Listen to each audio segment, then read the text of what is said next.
when I was running masterclasses for gin, I really just kind of felt at home and felt like it was something I wanted to do. I wanted to share my passion for spirits and cocktails and the history of gin with people while showing them a good time and serving up delicious gin. People often tell me that I've got a great job, and I do. Food writer, restaurant critic. It's true. I just eat all the time.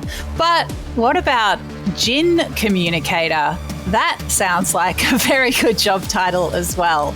Today we are talking to Leon Dalloway. He's a gin educator, gin communicator, a founder of Gin Journey, which leads gin tours in the UK and Sydney, and is soon to pop up in Melbourne. Leon, welcome to Dirty Linen. Thank you so much for having me on, and what a lovely introduction. Well, it's true. I mean, gin is such a good drink and you are all about it. Tell us, let's start at Gin Journey. Tell us what you're up to with that. Yeah, so Gin Journey's been running almost 10 years. It's actually our 10th birthday on Saturday. So it's time to celebrate, which is good.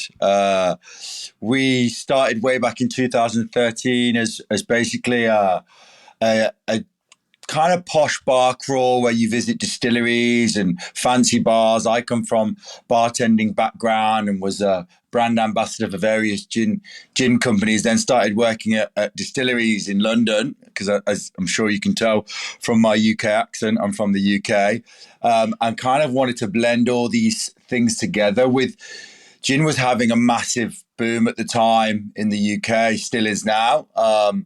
And I come from a family of teachers, actually. And when I was running masterclasses for gin, I really just kind of felt at home and felt like it was something I wanted to do. I wanted to share my passion for spirits and cocktails and the history of gin with people while showing them a good time and serving up delicious gin. So that's kind of where it started. And then, around 5 years ago, landed in Australia. Wasn't really planned, but I'm here. And it was also the perfect time to be in Oz to do what I do as well. So it worked nicely.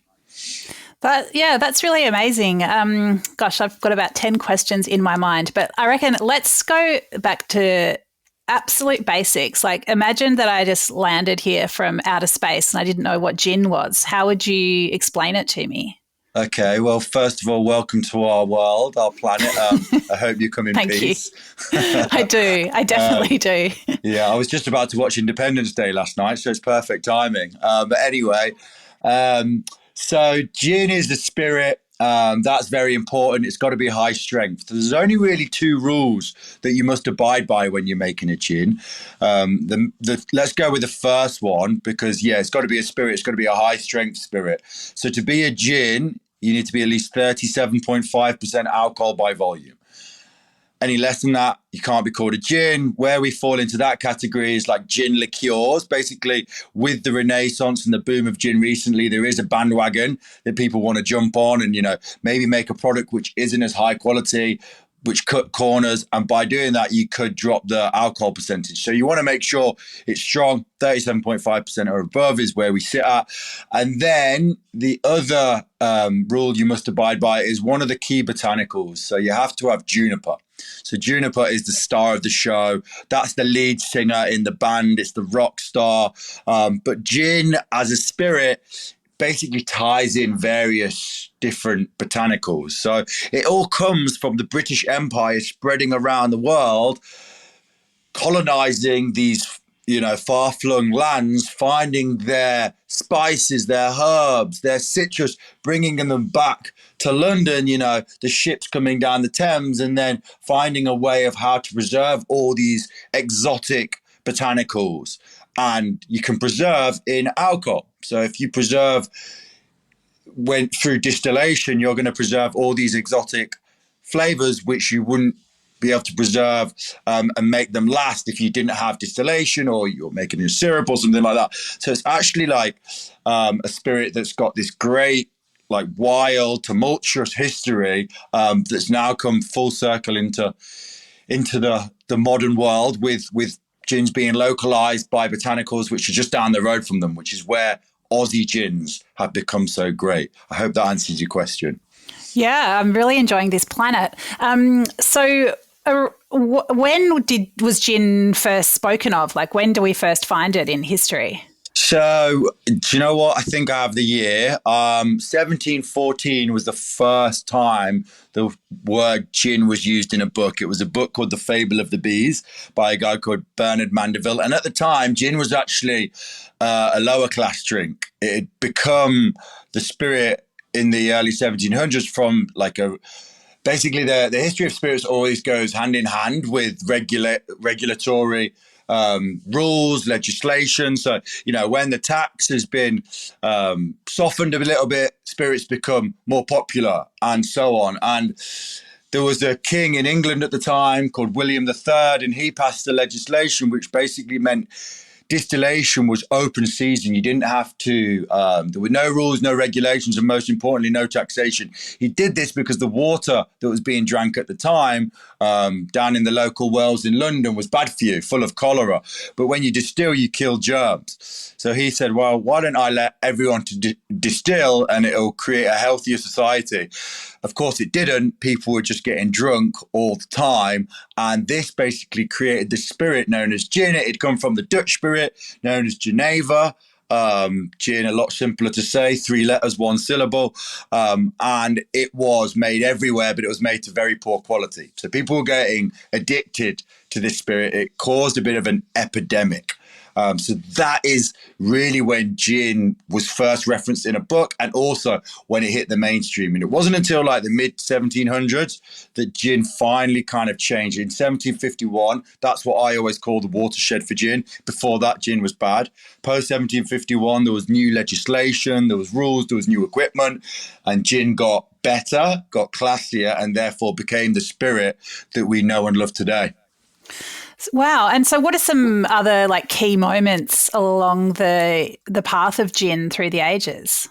So you got 1751 onwards, like the next 100 years, I see it's a time of like the brands that we know today being born, like, your Gilbeys and your Tanqueray, your Gordons, all of that.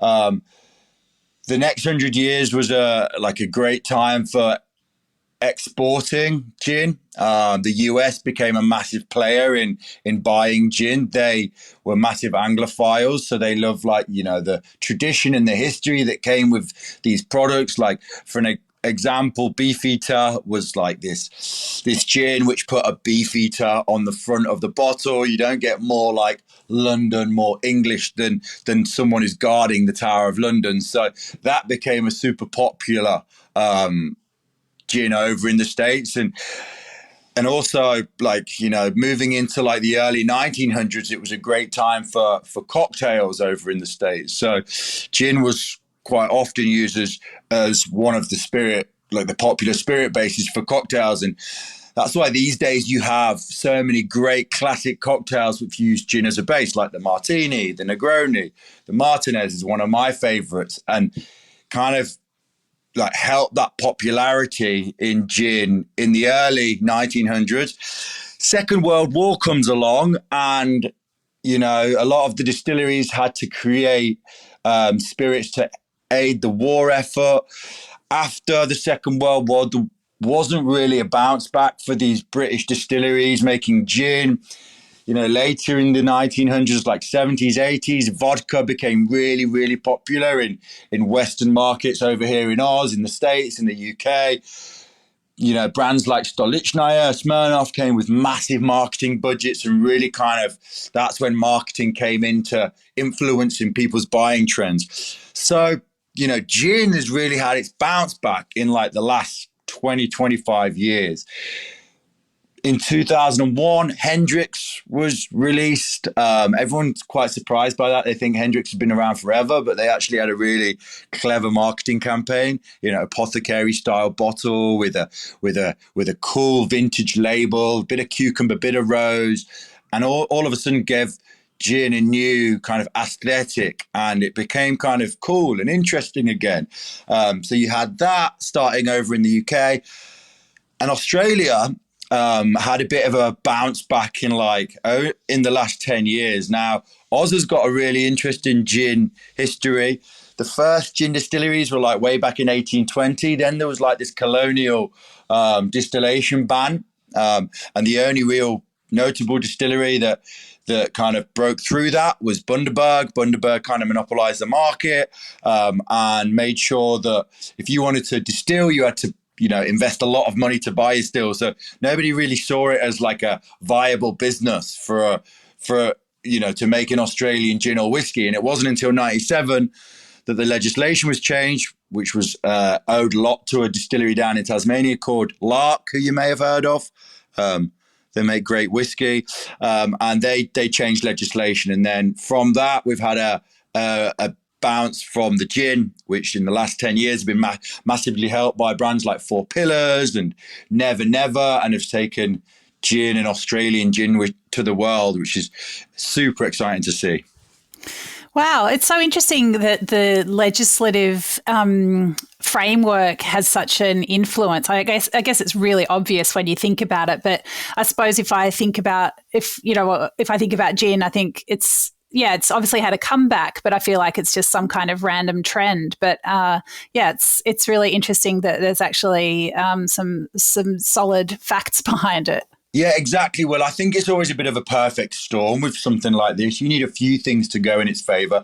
And number one, the timeline starts with that legislation. So pre-97, I believe that if you wanted to distill in Australia, your still, which is what you make spirits in, you take your raw ingredients, which is a lower ABV, beer or beer or wine, and you distill it into a spirit. Now, your still needs to be, before 97, needed to be at least 2,500 litres big. Now, I don't know if I've got these numbers exactly right, so I don't want anyone DMing me saying, hey, it was actually 2,700. But you get the picture. You had to buy a really big still, which means you have to invest a lot in buying the still. Then you have to invest a lot in filling the still with alcohol. If you make a mistake, you've gone bankrupt already. So to change that legislation, you need an MP that's on your side, that sees a future. You need a solid business plan that you can then, put to the people who change the legislation. And then finally, you need it to be passed through Parliament. So that's what we had in Australia in 97 with the Locke family. And then Aussie whiskey was starting to be made. It was still a very new market. Tasmania was massive in pushing that forward. There's loads of whiskey distilleries down there. Sullivan's Cove go and win best whiskey in the world, which massively put Aussie whiskey on the map. But then it wasn't until like 2007 that Aussie gins really started. And it was distillery in South Australia called Kangaroo Island Spirits that were it's the brother of the Locke family, so they moved to KI. KI is like a mini Tasmania. If you've not been there, it's awesome. And they started making gin. And when they were doing that, they started using Aussie native botanicals. So what we now know for gin distillation is that Australia's got this incredible, unique ecosystem. What the Aboriginal people have known for tens of thousands of years. Now, you take some of these botanicals where nowhere else in the world has, you chuck them in a still, and wow, they taste amazing. So the first one we believe to be used was Tasmanian pepperberry. And then distilleries started using this thing called lemon myrtle, which was like, blew everyone's mind, because lemon myrtle is this leaf which, you may have heard of in like body wash and soap. And, I have, a little pot in my kitchen right now because I got lemon myrtle just down the road, and I make cups of tea out of it because it's, I'm an English person. I love my cups of tea, but this is like an Aussie native tea that I can pick from just down the road. Now, you chuck the lemon myrtle in the still. Apparently it's got six times more limonene than a lemon. So it's more lemony than a lemon. Chuck it in a still and it absolutely turns into the most beautiful flavor. So all these Aussie gins were making these Aussie products with native Aussie botanicals. And when the world saw that, they were on notice that Australia was making these amazing gins with native botanicals that nowhere else in the world could use. So it really kind of put Aussie gin on the map from the off. Yeah, I mean, it's when it's about botanicals, of course, it makes sense to make Australian gin with those native ingredients. But then it just makes me think, why juniper? Like, and I know that juniper is a defining characteristic of gin, but I mean, what do you think of that? Like, isn't there something a little bit nonsensical about celebrating the native botanicals but still needing to put juniper in it? Well, yeah. So juniper just has to be there for it to be called a gin, because as soon as you drop the juniper, it ain't gin anymore. So the thing is with that is that gin is, gin is got the marketability. As soon as you call it like an Aussie native spirit, it's going to be hard to go to the trade show and sell it, or put it on a billboard and sell it. Gin's got that brand equity as a spirit. So, people know that it goes well with tonic, and, people are used to that. As soon as you could do an Aussie native spirit and you could make it taste amazing. You might have to call it like an Aussie vodka. But right now, because gin's so hot, people want to call it a gin, but also juniper tastes bloody amazing. It was actually originally used. The reason being, it works really well with masking bad flavor. So when alcohol was really bad, chuck some juniper in there and you could kind of cover it up, mask it a little bit. But these days, the juniper is such quite high quality, and all the drinks that are created that use gin have been molded around that spirit. So you're going to go back to that Negroni, that Martini, that G&T, use the gin, and it's going to sit well if it's a good gin. So, Leon, you mentioned your background as bartender and brand ambassador, but how did you get caught up in this world? It's one of those, like, I don't think any careers advisor ever told you to go into the bartending world, or told me to go into alcohol. I didn't sit down in when I was 16 and think, I'm going to be in hospitality. It was one of those where, it was a job that I fell into. It was a bit of extra money, and I enjoyed it. And I ended up being, okay at it. And I come from a family of teachers. My dad was a teacher. My mum was a teacher, stepmom, and I always thought, oh, maybe I'll be a teacher. I think I'll do an all right job. But my dad was kind of at the end of his,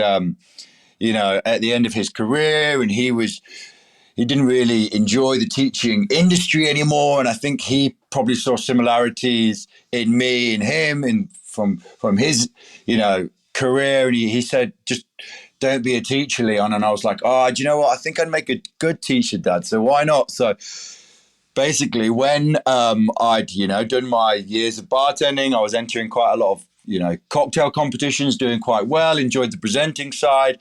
And then when I was teaching people about gin, it kind of clicked. I went, well, what I can do is I can teach people about gin and charge them for it at the same time. So that's how I kind of fell into the running the masterclasses and whatnot. And then, one day it all kind of came together, and I was in London at the perfect time. It all made sense that what my plan that I had was I believe was kind of foolproof.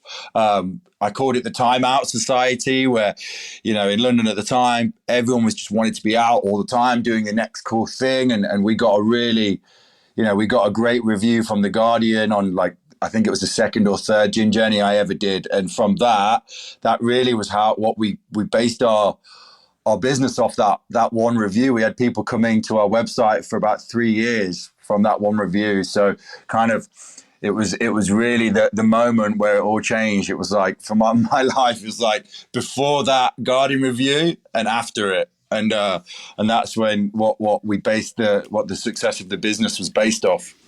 Wow, that's quite a story. And so, I mean, how has it been building the business in Australia? Oh, it's been amazing. It's been hard because, I had my visa issues weren't so straightforward. So that's been difficult. I'm still going through that, but hopefully not too much longer. Also, I, like everyone else, had to contend with COVID and, the lockdowns. But the great thing is, on a positive note, is that the market here is quite similar to the UK market in that, people do like their spirits. People like to go out and learn and kind of understand what they're drinking. But also landing in Sydney when I did, like the distillery scene here and the gin scene is could be one of the best in the world. Don't let my London friends and family let them hear me say that, but it's up there contending with London. You've got so many distilleries just around in various areas. Like the inner west is absolutely booming in Sydney for breweries and distilleries, and every person who I've told I'm doing it in Sydney also goes, well, you got to launch in Melbourne. And it was kind of always a no-brainer to get over to Melbourne. I was just biding my time. And then luckily, an old industry friend of mine, Jane Ryan, who's running the Melbourne Cocktail Festival, which is in Melbourne in September. 40 bars taking place, by the way, with a $15 cocktail. Just get that plug in there for them. She said, why don't we do Gin Journey in Melbourne for the cocktail festival? And I was like, perfect timing. It all kind of, I was waiting for that moment that I wanted to launch in Melbourne, and it was just the right time. And then here we go. And I think it's going to, the people of Melbourne are going to love it. And it's, the distillery scene there is up there with anywhere in the world as well. Yeah, so great. Yeah, Melbourne Cocktail Festival, 4th year, coming back on September 18 to 24. So we're happy to give them a plug. It is a great festival and it's great to celebrate Melbourne bars. When you go around, as you say, like there are so many places to choose from, whether it's London or Sydney or Melbourne. How do you choose the places to take people? So we base it around the route, like always try and get a distillery in there first. So work kind of get the distillery in there and then work back from there. So with the route, you have a different venue on the hour every hour.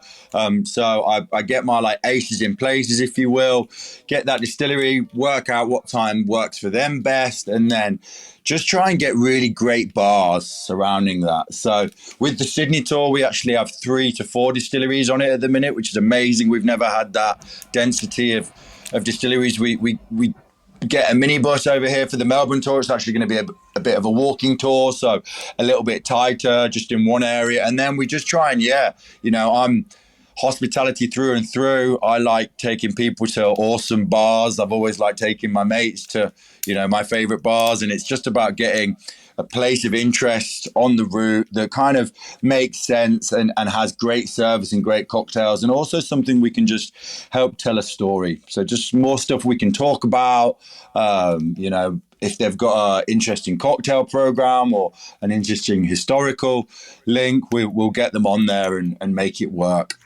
Love it. Well, let's talk a bit about gin drinks, because one of the things that I don't know if you call it a struggle, that might be overstating it, but when we've got these beautiful flavors in the gin and you do want to taste those botanicals, I struggle to mix it with a tonic or a sort of a vermouth that has a lot of competing flavors as well. Like, how do you approach drinking this gin when, in that balance between appreciation but not wanting to just do shots of gin all the time? Yeah, I think it's a good, interesting question, and a question I hear a lot surrounding gin. On the tours quite a bit, people are like, oh, how would I mix this? And they get a little bit worried about, if I'm going to do it wrong.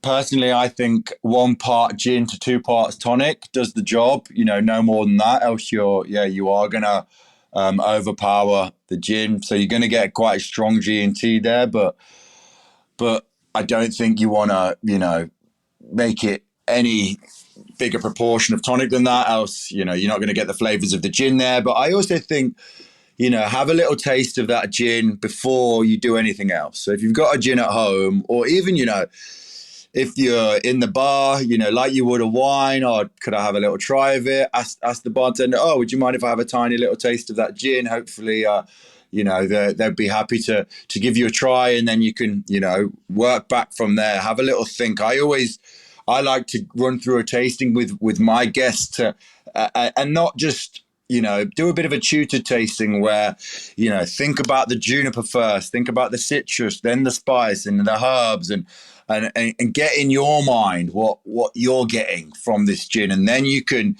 get creative, put your chef's hat on and say, well, I'd like to put pair this gin with that tonic and this garnish. And I always, if you're at home doing it, find what's close to you. Like I live in Bondi, and I'm very lucky that locally we've got, you walk around and you can find, herbs and spices kind of all around the area. So I always think, find a rosemary bush that's just down the road. You don't have to go to the shop, waste the plastic, spend some money, find some lemon myrtle, grab some of that. And then, if you've got friends around, you can tell them that you've gone and foraged it yourself. And, you might sound a little bit wanky, but they might also be a bit impressed as well. So, Leon, you mentioned that you're a big fan of the Martinez. Can you tell us why you love it and how we would make a good one ourselves? Yeah, the Martinez was actually, I need to get back to it. It was my end of tour drink for so long. I used to have one at the end of every gin journey because it's got a little bit of a, I do have a bit of a sweet tooth. I love my savoury cocktails as well. So I'll do Martinez first, but I'm also a massive fan of the Gibson. I love anything pickled, and obviously pickling and fermenting is going through, such a massive buzz period at the minute. But the Martinez is basically like a gin Manhattan. So 2 parts gin, 1 part sweet vermouth, a dash of maraschino liqueur, and then you can do it with an orange zest over the top, but I like it with Luxardo maraschino cherry because I like that little treat at the end of the drink. Because when you're having a drink, when you're having a cocktail like that, you are treating yourself. So why not have a little treat at the end of the treat, if you know what I mean? So take that gin, sweet vermouth, maraschino, maybe a dash of orange bitters if you want to balance it out with the maraschino, and then stir it down. Keep on tasting. Make sure you've got a coupette or a Nicanor or a martini glass in the freezer, in the fridge, ice cold. Keep tasting while you're stirring. Single strain, and then boom, pop that garnish in there. And I am feeling thirsty now. I've done that. So I am too. That sounds so good, so sophisticated, and the way you spoke about it, it's I feel like I deserve that drink too. It's love it. Leon, can you imagine doing this forever? Are you gin journeying for life? Yeah, I can. I also do now have my own gin as well. So it's taken a while, but I'm involved in a gin called Bondi Gin Co. Our Australian dry is out right now. You can only really get it online. So I've also got that as my other project. But yeah, as I said, the Gin Journey UK is coming up to its 10th year. This weekend we're having our 10th birthday, and I love doing it. I love sharing the education, and it's been the last 10 years of my life. It's been a great part of my life and a great business, and now I have it in Australia and and in the UK. We've kind of restructured the business in the UK a little bit. That it's gone to a bit of a franchise model with people who've worked for the business or been contracted by the business for the last 5, 6, 7 years. And the way it's taken off in Australia, I definitely want to take it to more cities and take it to the next level. And we'll be. It's the great thing is it pairs perfectly with my own gin, that I can showcase the gin on the journey. And luckily, I've got enough credits in the bank with all the brands I work with that they trust. They trust Gin Journey to be to be fair to all the products.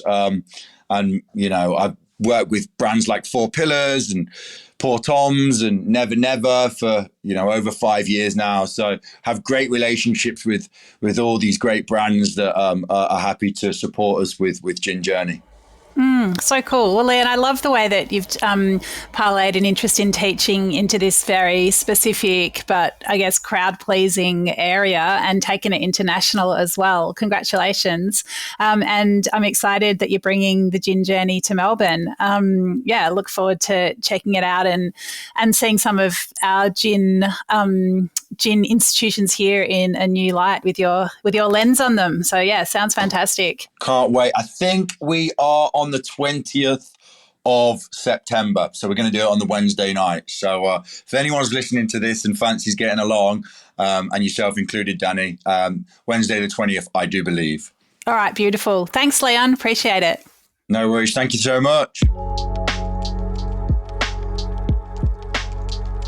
This is Dirty Linen, and I'm Dani Valent. We air the issues that the hospitality industry finds hard to talk about, hearing from different people with unique perspectives. We want to hear from you as well. If you have something that needs to be said about a topic, get in touch so we can include your perspective. Contact us at dirtylinen@deepintheweeds.com.au or hit us up on Insta at Dirty Linen Podcast. We can't wait to hear from you.